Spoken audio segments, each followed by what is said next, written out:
And it's been such a success that I think people would like to see it come back to London if we can afford the cost involved in getting it to London. It'd be great. But it requires a very extensive traffic plan to look very carefully at the street furniture that needs to come out. Many of you that have come to London might have seen the scenes on New Year's Eve when the embankment is crowded, but it's very carefully controlled by the police and TfL and the City Council and our partners in Lambeth across the river because of the very huge numbers of people that are coming to another free event.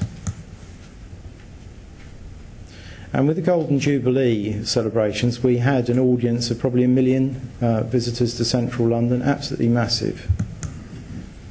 And a ceremonial procession that was with the Queen, which requires very, very careful planning. I mean, some of the special events that we have, despite the very good relationship that we have with all of our partners, have the potential for a spanner in the works, particularly if you've got President the United States of America coming across, because the CIA, FBI and others will want last-minute changes, which all create extra problems for those trying to organise the special event and keep the city working.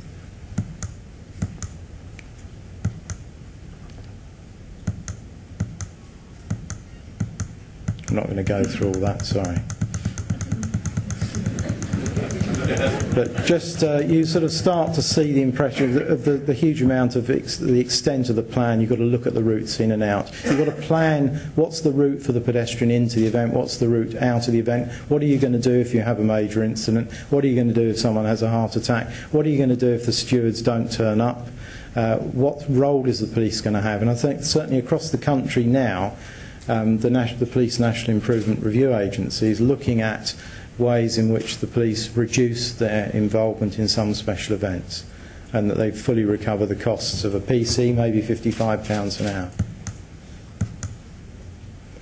We also have events in Hyde Park, and we work very closely with the Royal Parks Agency in the planning of those events, and with Transport for London in the way in which people leave the events afterwards, where you've got that surge of pedestrians going through. Do you close a tube station? What do you do about the traffic? So I've rushed through that a little bit, because I wanted to cover the ground quickly. I think what I want to do now in the few minutes that I've got left of my clock ticking away is to sort of say to you that I think we're missing a trick where we don't look at organisations and teams that are running extremely well and we try and reinvent the wheel. I think there's a danger with the Olympics in 2012. The designation of the Olympic Route Network takes effect on the 22nd of July this year.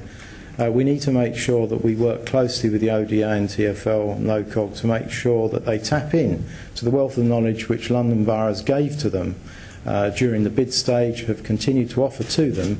And I'm not whinging, because I know they've got a lot of work to do and they are talking to us, but I'd just say, remember, there's a huge amount of expertise out in the boroughs. Tap into that. Tap into local government, because it will save you money and you'll benefit from the huge amount of experience that we have in Westminster and other local authority areas. Tim Owen, our Assistant Director for Events, Filming and Contingency Planning, has, in my view, got a fantastic team. They're involved with the ODA. We would like to help other local authorities, and if you'd like any assistance, then please feel free to contact us.